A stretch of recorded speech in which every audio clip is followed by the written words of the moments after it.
I am honored to present our first speaker, Meredith Patterson. Meredith is a registered nurse with over 25 years of nursing experience in a variety of settings, including intensive care, head injury, acute care rehabilitation, subacute, and dementia care. She has authored numerous presentations and continuing education classes for nursing professionals and is a frequent presenter for community and professional audiences, including University of Texas Health Science Center, Scott and White Hospital, Texas State University, and the Texas Culture Change Coalition's annual convention. Meredith holds degrees in nursing and in journalism from the University of Texas Health Science Center and from the University of Texas at Austin, respectively.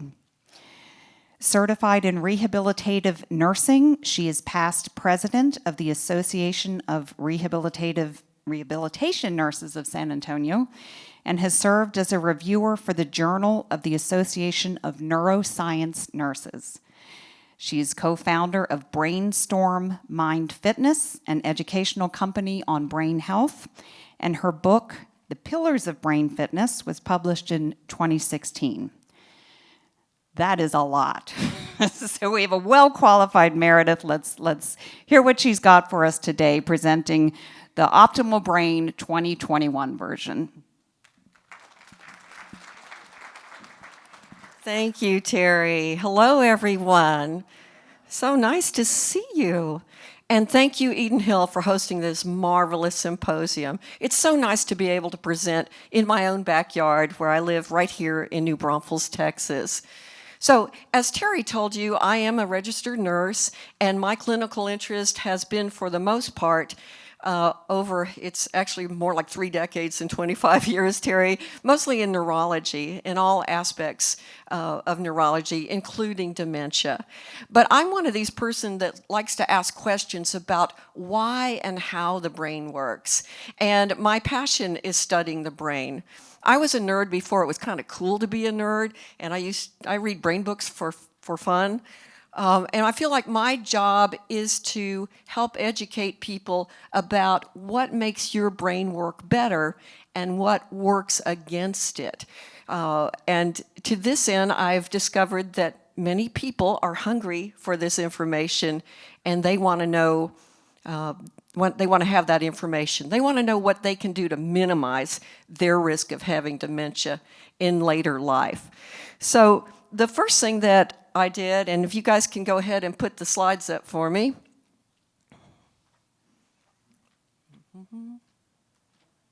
There we go. It's kind of hard for me to see the screen myself since he moved it out, but we'll manage. So the first thing I did was I royally screwed up on the title of this presentation. When Terry called me, oh gosh, some months ago, and I was thinking about what would I like my topic to be, well, I was thinking that we'd be looking at this pandemic in our rearview mirrors in September of 2021. But that's not the case. So I've scratched out the post-pandemic and called this learning strategies and memory strategies in a pandemic world. And today what I want to talk about are 3 main things. I have to aim it this way. Come on. You can do it. There we go. And I'm gonna get in front because I can't really read the slides myself. Or maybe you guys can put this screen back down. That would help me. But I want to talk about how the pandemic has affected our mental health in a general way for all of us, along with what the cognitive problems have been for people who have been survivors of COVID-19. And then I want to talk about, you guys know that I've been studying brain health and published a book about it, and I've been doing this for about 10 years since I started my company, BRAINSTORM Mind Fitness. But I wanted to take a look back at what I thought was true, say in 2011, and what's true today about brain health practices. What's new? What's the same? What things can we be doing? Some of them will surprise you. And then at the end of the presentation, we're going to have some fun, and you're going to learn to perform amazing feats of memory and astonish yourselves. So stay tuned for that. I'll tell you what, if they can lower that screen again, Terry, so I can see it behind me, because sometimes I do need to reference the slides myself. So let's talk about this pandemic and how it's affected our national health. As you are aware, for some people, our lives were upended quite suddenly in the spring of 2020. So across the board, some things have changed for people, and the mental health statistics are pretty staggering. For one, our depression rates are elevated and remain elevated at about 27% nationally. That's a pretty big number. That's about a third of people. It is hard for me to see. Guys, again, if you can lower the middle screen, you got that covered? Thank you. Otherwise, I have to go back here. Our suicide and drug overdoses have peaked by 6% and 17% respectively. That's a problem, right?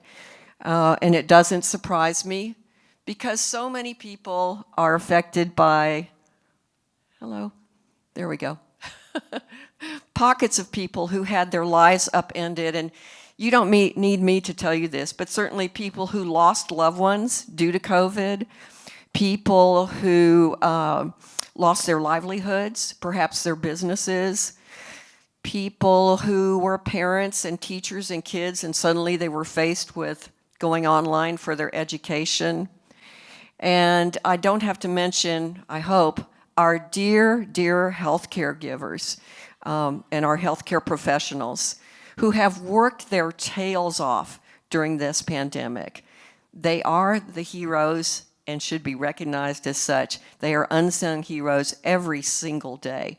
So for some people, their lives were literally turned over. Again, also with people who stayed at home, maybe don't drive, had already been isolated, and now the pandemic has made that even worse, where maybe they're just going outside to get the mail, and that's pretty much it. Click. There we go. So it turns out that about 1 in 5 people have experienced some kind of mental health problem since the pandemic began. And these are statistics between 2019 and 2020. Okay, another thing. This is where, you've heard of the COVID pandemic as primarily a respiratory problem, a respiratory illness. And indeed, that's true. But as this story has unfolded, and as we've learned together, there are a number of neurological effects that can happen, don't always happen, but can happen after someone has COVID and survives COVID, and sometimes these effects have lingered on. In fact, about 1 out of 3 people who have COVID have suffered some kind of neurologic effect. So let's start with the first one, the most obvious one, and many of you know this, that one of the hallmarks of COVID was that your sense of smell and or taste was affected, right? So it's trying, there we go. So this makes sense if particles are coming in through the nostrils and your olfactory headquarters is in a place called the olfactory bulb, kind of right back at the back of your nose.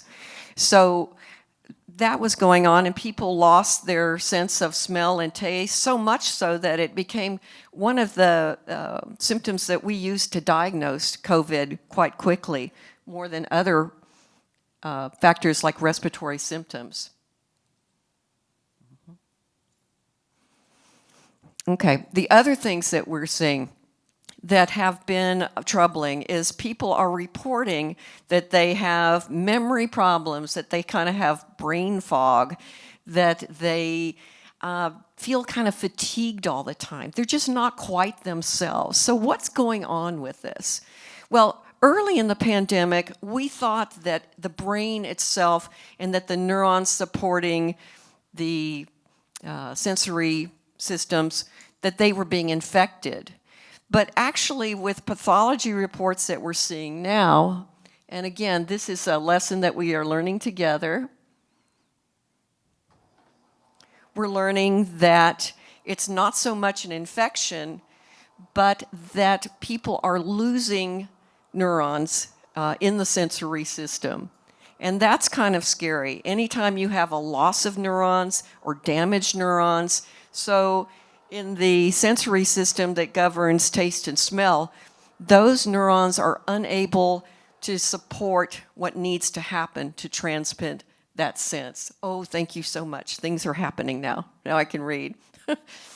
And indeed, in the study that I have at the bottom of the slide, it shows where they gave in one study, this one was pretty recent actually, but there was thank you so much for doing that for me, that makes my job easier, a comparison of before and after effects of COVID in the brain, and there was a loss of gray matter. That means the cells, the neurons in the sensory system. So you're having some problems all the way through the temporal lobes.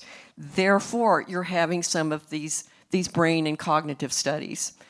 Brain imaging, to me, is a very powerful source of information. It shows you what's going on in your brain.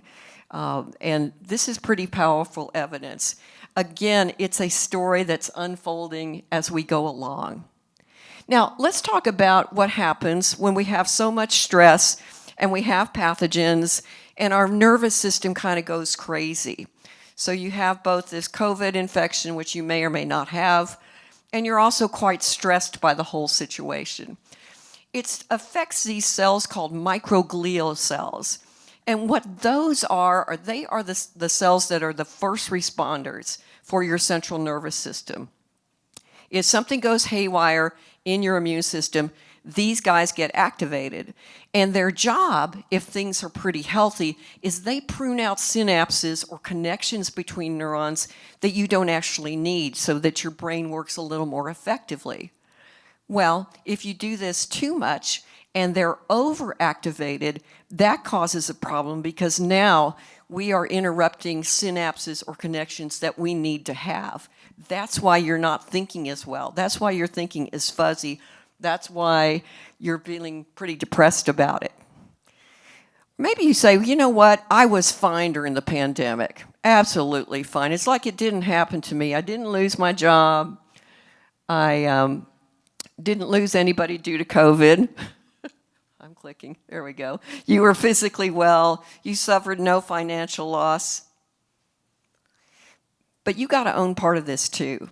That's because things that you used to do and enjoy are suddenly gone or completely changed.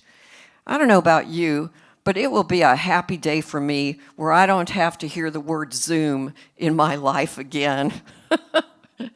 It's just different.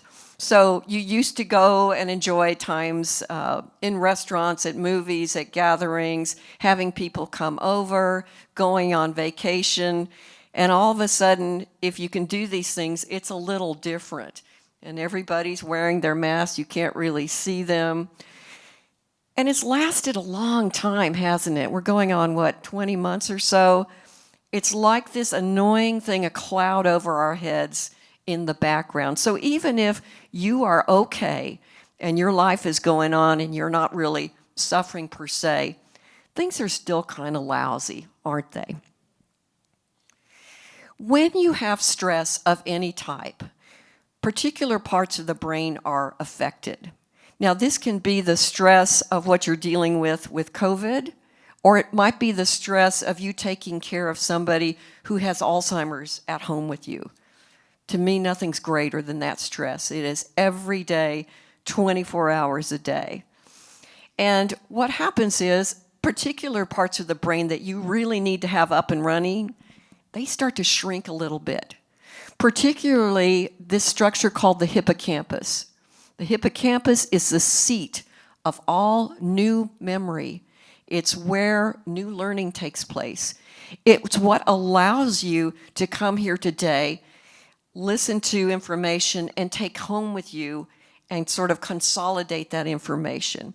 It's the seat of short-term memory, which is why in Alzheimer's, where it affects the brain at first in the hippocampus, and people can't remember what they had for breakfast this morning. Whoops, go back. The amygdala is a part of the brain that actually grows, but let me tell you about the amygdala. It is a primitive part of the brain, part of the limbic system, and this is where your emotions are regulated. Okay, there's been a lot of studies about people with post-traumatic stress disorder, and they have enlarged amygdalas.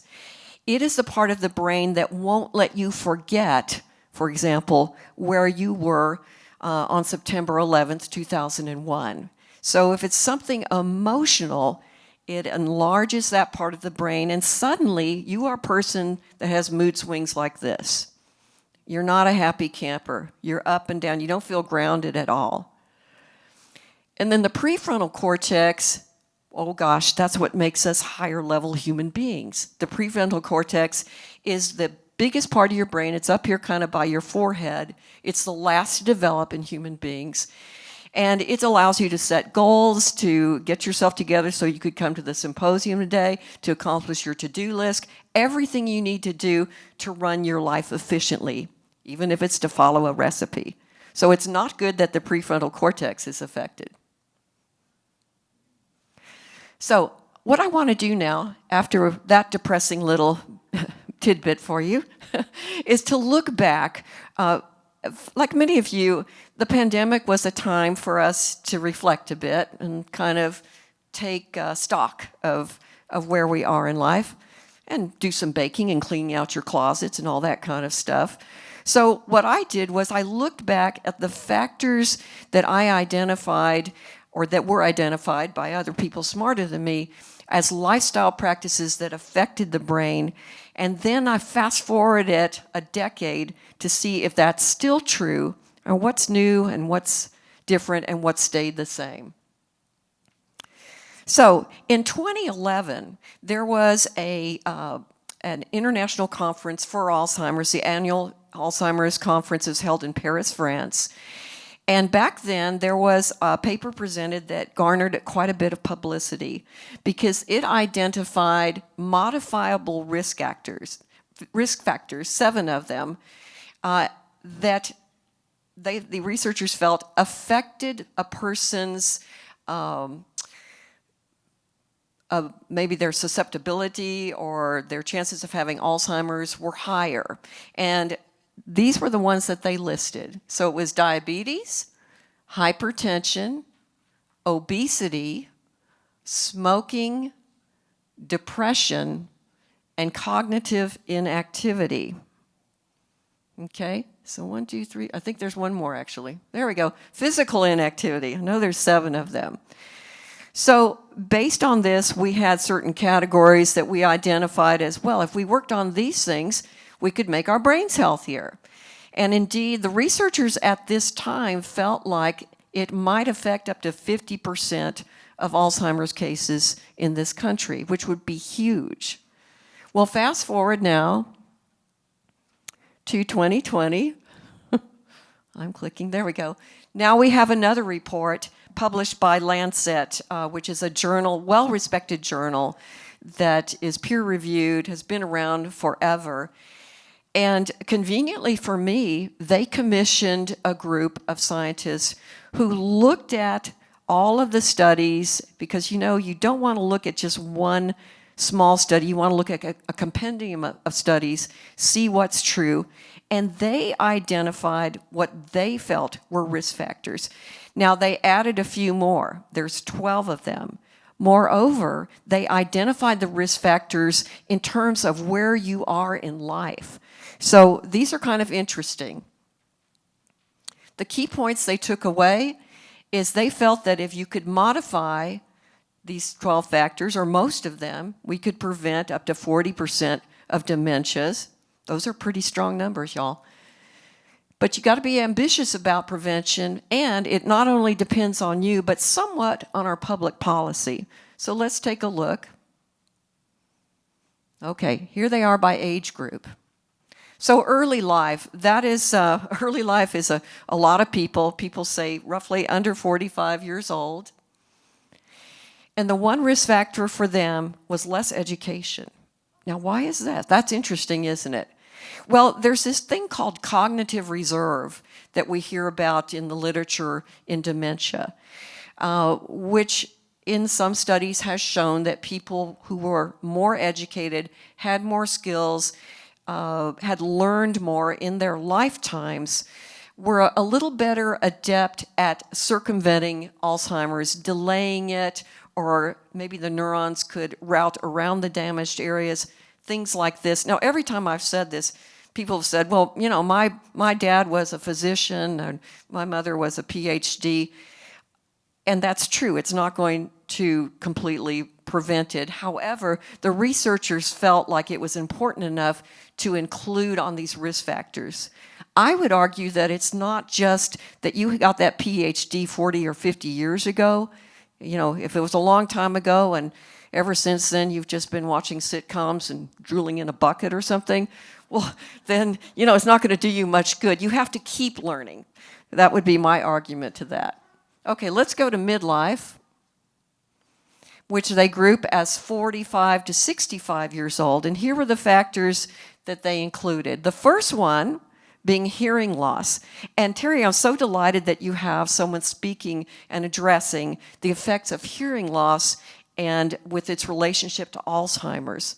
It turns out that hearing loss, well, obviously, if you can't hear and you're in a social gathering or you're in a crowded restaurant, you're missing a lot of what's being said, right? So you're isolated and you lose out. But also, parts of the brain that are governed by the sensory system, including hearing, well, if they're not used, they sit there and the brain just kind of soaks them up and uses for something else. So it does alter that brain structure and the brain chemistry, if you will. The next one. Traumatic brain injury. I'm sure you guys have heard about this. No argument there. I worked in brain injury for a number of years. Any impact to the brain, any damage to the brain is a big deal. Even if it's a little blow in a little teeny part of the brain, there's no such thing as a bruise or a scar or something like that. It's very different from the rest of the body. You guys have heard about this with football players and other sports.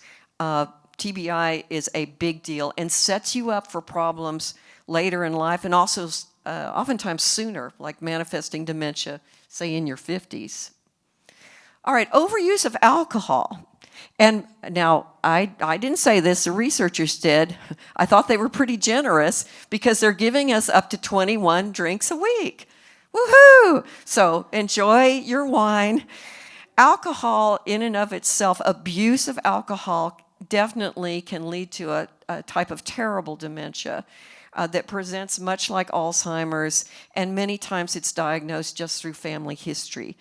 People who are alcoholics, they have terrible nutrition, their brain is starved, they start to have brain damage from that. But apparently you can have a little bit, and as long as you moderate it, according to you, you're kind of okay. Hypertension is still on the list, specifically with a systolic over 130. That's because it sets you up for more of a vascular dementia, where the heart is having to pump harder to get that oxygen to the brain. Obesity is still the same. Okay, now we're going to go to 65 plus, later life. Let's see what the risk factors are for later life. By the way, guys, I will have my email address on the last slide if you want to take a picture. If you want to email me for these slides or any information, just do that. I'll send all the slides to you. No problem. Or probably Eden will as well. Okay, so smoking, no surprise if you're still smoking by the time you're 65. It is heavily correlated with dementia. Depression. Okay, so here we go with our isolation and depression. People who are not socially active have a lot more risk. Guys, we are wired to be social. And all that Facebook stuff and that doesn't count. We are wired to be social like we are in this room. It is just one of the things that's necessary for human survival. And people who are depressed, lonely, isolated have more consequences. There's your social isolation. Physical inactivity. I'm going to talk a little more about exercise. Sorry, but it's a biggie. I'm going to explain what exercise does for you. Diabetes. Now, diabetes has a heavy correlation with dementia. And even in the Alzheimer's Association for type 1 diabetes, it's like almost like a 90% more likelihood that you'll have diabetes, and type 2 is not far behind. The reasons for this, that researchers are still a little bit in a dispute about it. It has maybe something to do with a lot of insulin circulating in the brain. Yes, insulin goes into the brain as well. It may be inflammation, but there is a heavy correlation if your blood sugars are not under control that you'll have dementia in later years. And the last one, air pollution is the last one. Well, that's kind of interesting. So it turns out with air pollution, it may or may not surprise you, if you are inhaling and breathing things that are unsafe for you, chemicals and so forth, it is a risk. I don't know specifically what chemicals, but to be aware of your environment is important for your health. So we have now 12 factors. So let's revisit, when I wrote this book, The 5 Pillars, I identified 5 categories just to make it easier for people. And I'm going to go through them really quick, and we'll see how they're holding up. The first one was physical exercise, which would help to control your weight and your depression, your blood pressure. It helps to lower your insulin and insulin resistance, addresses that inactivity. Second one is nutrition. Yes, what you eat does affect the brain. So there are the categories that are that category would address. Mental activity, using your brain. Education and learning, those things count. Socialization, and here we are again with the depression and isolation. And finally, stress management was the 5th one. So managing your blood pressure, your stress, getting some sleep, and hopefully alleviating some of that depression and anxiety. So let's look now and compare those 5 categories to what the LANCET Commission came up with.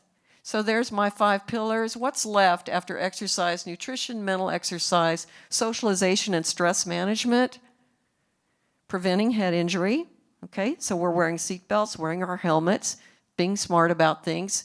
Stopping smoking if you still smoke, trying to get your nicotine some other way. Treating your hearing loss, and I'm sure the speaker later on will address that. Many wonderful things in audiology to treat that. Nothing to be embarrassed about. Paying attention to your environment and managing alcohol intake. So sorry, just 21 drinks a week. Okay, now if you look at the 5 categories, because, you know, guys, I'm still pretty happy about these, and I'm sticking to my story. If you look at this, which one do you think, just looking at it and the things it addresses, gives you the most bang for your buck? The first one, right? Yes, the dreaded E word, exercise.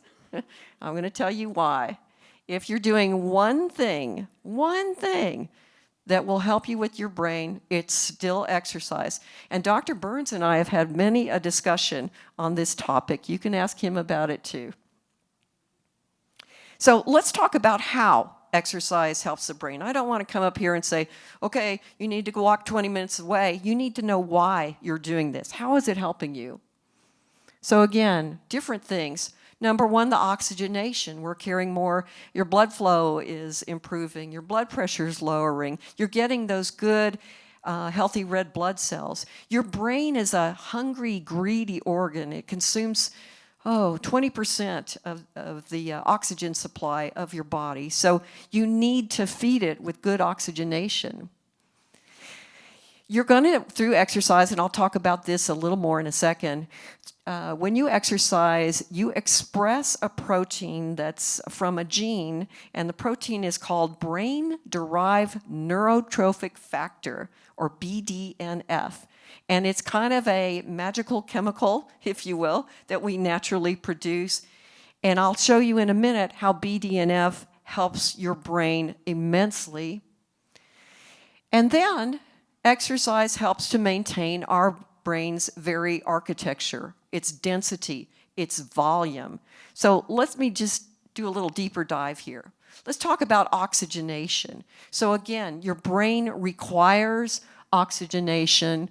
It consumes 20 to 25% of all of your oxygen needs. And when you exercise, your blood flow, the heaviest blood flow, is going to the part of the brain where all the sensory modalities are housed, where they start. It's called the dentate gyrus.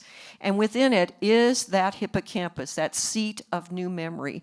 So when you exercise, as far as learning and as far as ramping up that oxygenation, it's going to the place where it matters the most as far as your brain's concerned. All right, BDNF. If I had a nickel for every drop of BDNF I could put into a bottle, I'd be a bazillionaire, because it is great stuff, and you manufacture it yourself. Brain-derived neurotrophic factor. And what it is it's a protein expressed by a gene. We all have it. However, some of us might have higher levels than others. In this situation, more is better, because what it does is it helps to support the growth and connectivity of neurons. It helps to support the thinking processes with more flexible neurons. It kind of primes your brain for learning. And there's a wonderful book on exercise by Dr. John Rady called Spark. And it's specifically about BDNF, and he calls this chemical, if you will, naturally derived chemical, the miracle grow of the brain. Higher levels are associated with better cognition. Lower levels we will find in Alzheimer's patients. So it's a good thing. I'll tell you a little bit more about BDNF and how you can get it without exercise too. And then finally, exercise makes your brain grow. Now, I have some bad news for you. How many of you think that your peak memory is right now? Right. You're all right, unless there's anybody under 25 or so. So memory actually peaks in the late 20s. The temporal lobe starts to thin. We don't have very many real peak years. In your 60s, the hippocampus actually starts to shrink a little bit, 1 or 2%. However, you can totally offset this with exercise. And I have one study up here, and in this exercise, they had two groups of people, older people. One group just did stretching, and one did 20 minutes of brisk walking 4 or 5 times a week. And the walkers, again, by brain imaging, their hippocampus levels stayed the same. The other guys that just did stretches, they had shrinkage. Whoops. Everybody wants to know, well, what kind of exercise is best? And the answer is the exercise that you will do. There's benefits to many kinds of exercise, and all of them are good. In my book, what I would recommend is definitely something that gets your heart rate up, because again, you get that good oxygenation. It doesn't have to be sprinting or bounding up hills. Walking is fine. It's fine. Swimming, rowing machines, riding a stationary bike. Just get that heart rate up a little bit. It works really quickly. This is what I like about aerobic exercise. Even a single session will help with your insulin management. It will help with that BDNF. Even just 20 minutes of something aerobic will help. Works quickly. Strength and balance. In strength training, I'm seeing more and more studies on strength training. And by the way, guys, if you ever want to look at what's being studied clinically in any subject, for clinical trials, go to a website called www.clinicaltrials.gov. clinicaltrials.gov. And you can punch in a search. Like this morning, I put in dementia and exercise, and there were over 300 studies on exercise. And there's on all kinds of things. So we know also that strength training can help, especially with slowing degeneration, helping with your mood and anxiety. And these studies, the people were doing about 90 minutes a week of some kind of weightlifting or isometric exercise. And then balance training. You have this little part of your brain, little bitty brain, it's called the little brain, it's the cerebellum, and it's back here on the nape of your neck. But that guy is loaded with neurons. It contains about half of all of your neurons, and you've got 100 billion neurons. Well, some of you maybe not so much if you partied too much when you were younger, but it contains about half of your neurons. So it turns out that exercises for balance, such as dancing or Pilates or yoga, something like that, I don't think anybody in here is up for gymnastics, that those help with that part of the brain. That's the part of the brain that we call muscle memory, but it's not really a muscle. It's just that you learn to tie your shoes, and you've done it so automatically that the front part of your brain doesn't really think about it anymore. Okay, there's other ways to get your BDNF up, and here's a few of them, but I want the take-home lesson to be that exercise is the best and the most efficient. However, you can ramp up your BDNF by trying to relax a little bit, decreasing stress. Good luck with that one. Having friends, paying attention to your environment. There's an interesting study about air pollution and BDNF, and remember that was part of one of the factors that the Lancet Commission identified. So breathing in clean air really matters. Coffee, it turns out, also boosts BDNF. There are actually some amazing qualities. It's kind of insane how coffee has many, many benefits. It has polyphenols and other antioxidants that boost the BDNF. Now, this doesn't mean that you should go and drink the entire canister of coffee that's left, because if you're drinking so much that you can't sleep at night, that's not a good thing. But coffee does seem to play a role. Maybe that's why we are all in line at Starbucks all the time. A high-protein, low-carb diet, interestingly enough, seems to increase BDNF. So those are popular diets, those diets that you hear about that are mostly low-carb and more protein, generally good diets. Fasting has an enormous effect on BDNF, and this may or may not be something that's possible for you to do. But in one study I read, and I think they fasted for almost 2 days, but the BDNF increased when they did a muscle fiber study by about 300%. So fasting or even a shorter intermittent fasting seems to help. And then your good foods, fish, blueberries, dark chocolate, and olive oil. There are some supplements that help with BDNF, and I've listed them here. These are also things that are generally good many of the time for your brain health. But be aware, too, that I'm not going to give you a magic pill, a magic supplement that's going to be your be-all, end-all. To really embrace brain health, you've got to wrap your head around all these factors and do as much of them, be as aggressive as you can. But I think that you can do it and you can change your life.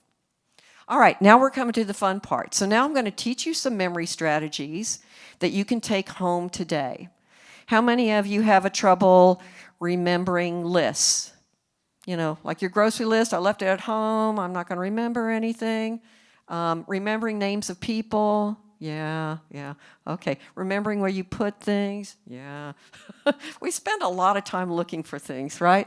So the first one, I'm going to show you two of them. The first one is one that involves what I call building a memory palace.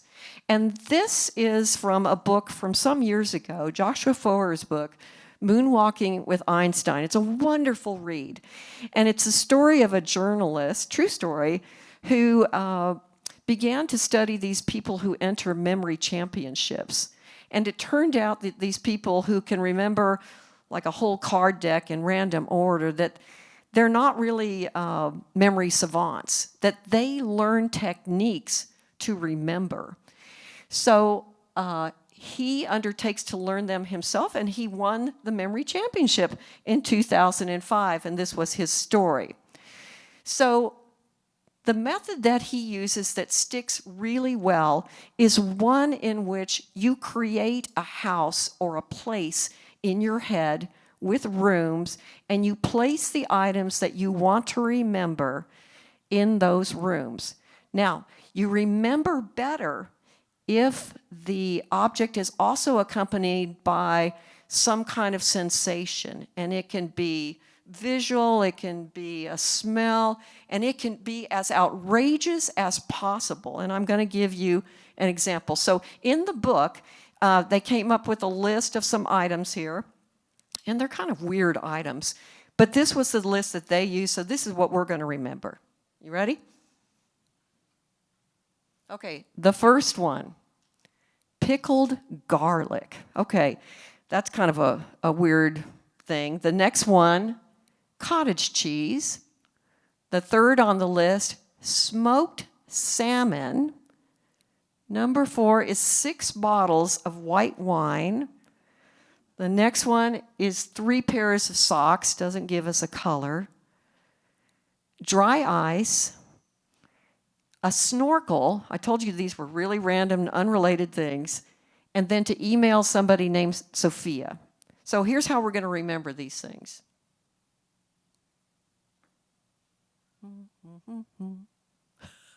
Hello. There we go.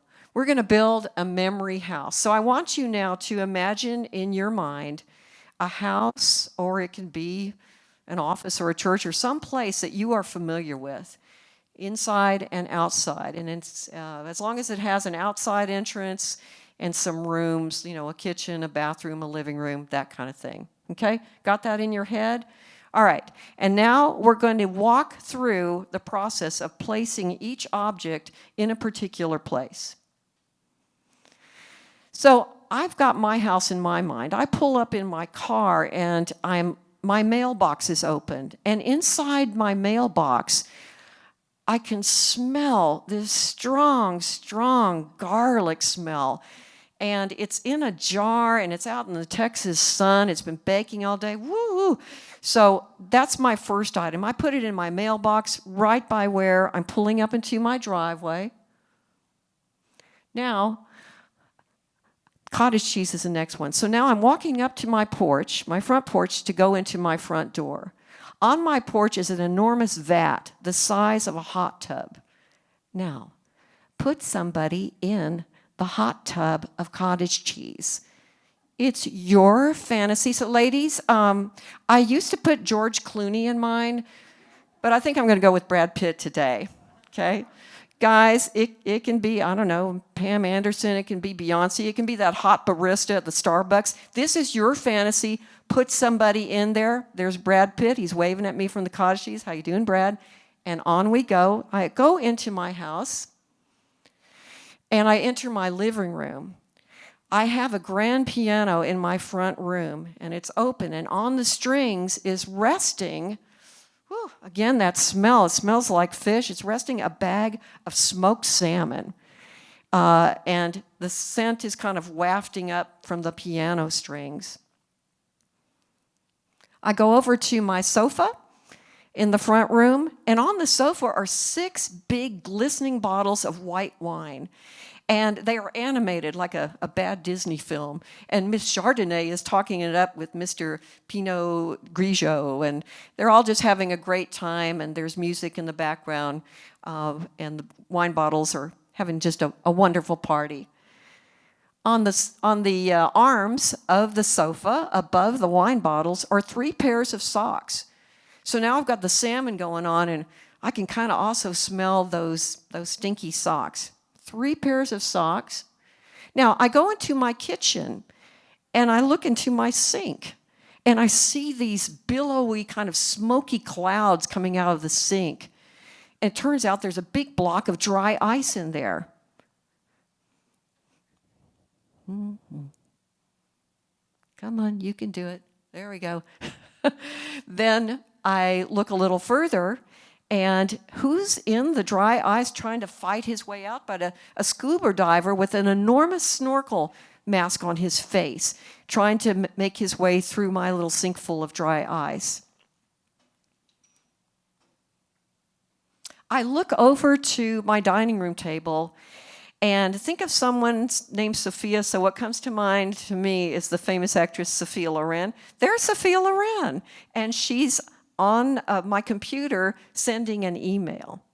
Okay, so kind of fix those images in your head. Let's see if we can name the items. First one, we drive up, mailbox is open. What am I smelling? Garlic, the pickled garlic. I go into my house to the front porch. There's a big vat. There's Brad Pitt.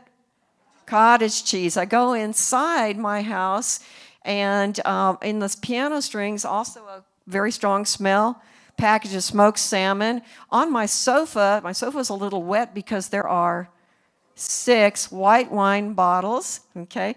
On the arms above them, another bad smell. 3 pairs of socks. I go into my kitchen. What's in my sink?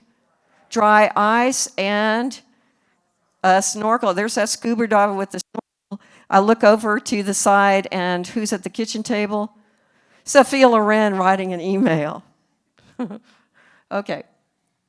All right, I'm going to teach you another technique right now. This one's called chunking. This is where you have a string of things, maybe letters, maybe numbers, and you break them down in order to memorize them. Our working memory, our short-term working memory, has a capacity of 7 plus or minus 2, hence there's why our phone numbers presumably are the number of digits they are. We can't hold a bunch of numbers or a bunch of letters in our head, but if we break it down into a string of smaller chunks, then it's easier to remember. So I'm going to go out on a limb here and give an example myself. So let's say we all know the alphabet, A, B, C, D, E, F, G, and so forth. Well, what if I told you, okay, let's say the alphabet backwards, and then you're like, So let me see if I can help you with that. Z, Y, X, W, V, U, T, S, T, R, P, O, N, Q, P, O, N, sorry, M, L, K, J, I, H, G, F, E, D, C, B, A. Whoa, it took me, honestly, about 5 minutes to do that, and I'm not any kind of genius. I forget stuff all the time, guys, but the way I did it was I broke it into smaller chunks and then strung them together. So what I'm going to show you, we're going to do an example together, and we're going to spell New Braunfels backwards. And remember, New Braunfels has only one S. It's not New Braunfels. All right, so you've got the words New Braunfels, and now we're going to arrange those letters backwards, which is S-L-E-F, that's one chunk, N-U-A-R-B-W-E-N. Let's see how we can remember that a little better. So slef, maybe I think of slept or self, like a selfie, some kind of phrase that will cue you. I slept. N-U-A-R, that sounds like newer, right? N-U-A-R. And then B-W-E-N, well, I have a friend named Ben and a friend named Gwen, so maybe I'm merging their names. Or maybe I've been studying Spanish, so I think of bueno. Those are going to be my clues. So let's kind of fix those in our heads. Slef, newer, buen, and kind of imprint that. And let's do this. All right, here we go down the tube chute. New Braunfels backwards. Slef. S-L-E-F. Newer. N-U-A-R. Gwen. B-W-E. And you're all brilliant geniuses. Brilliant geniuses. All right. Your brain can trick you, and as you know, your brain can tell you something is true and it's not really. I'm going to show you just a few examples of that. This is an example where one dot looks bigger than the other, but in fact they are the same. This is called the Ebbinghaus test, and it was just named after somebody who realized that if you put things in relationship to something else, they look bigger or smaller. So your brain can tell you things that are not completely accurate. I'm going to illustrate this now in a visual illusion. I'm going to show you two faces, and I want you to tell me if they are the same or different, and if they look male or female to you.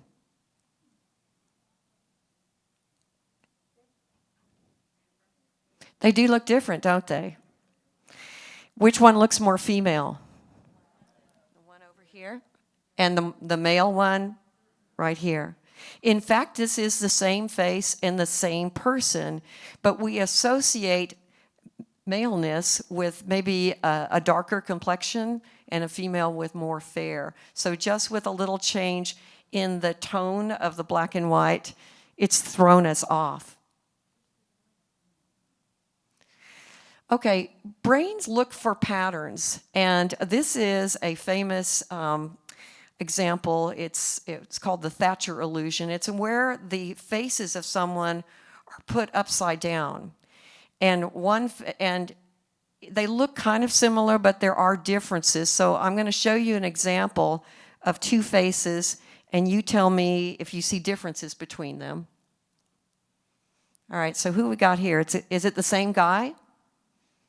Looks pretty much like the same guy, right? You see any differences between the two pictures?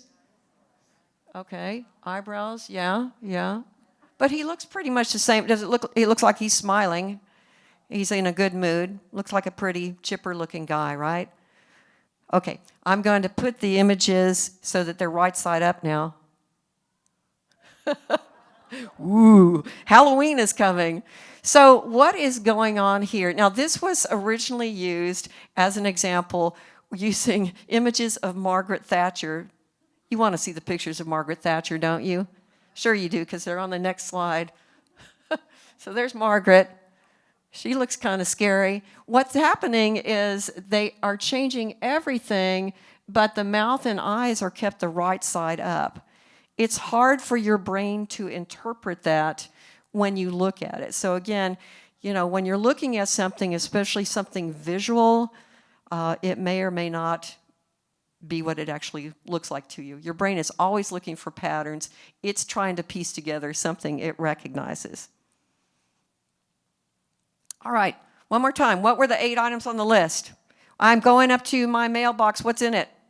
Garlic. I go up to my porch, and the cottage cheese is Brad Pitt. Okay, Brad Pitt, cottage cheese. Okay, we'll go inside.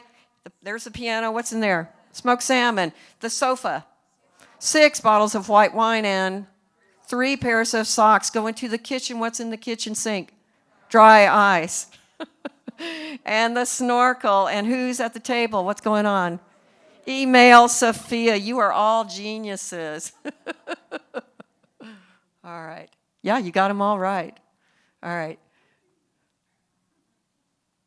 Guys, that is my presentation for today. I hope you enjoyed it. I don't know if we have time for questions, Terry, but I'll stick around a little bit. Again, if you want to get the slides yourself, my email is right here, as well as my website.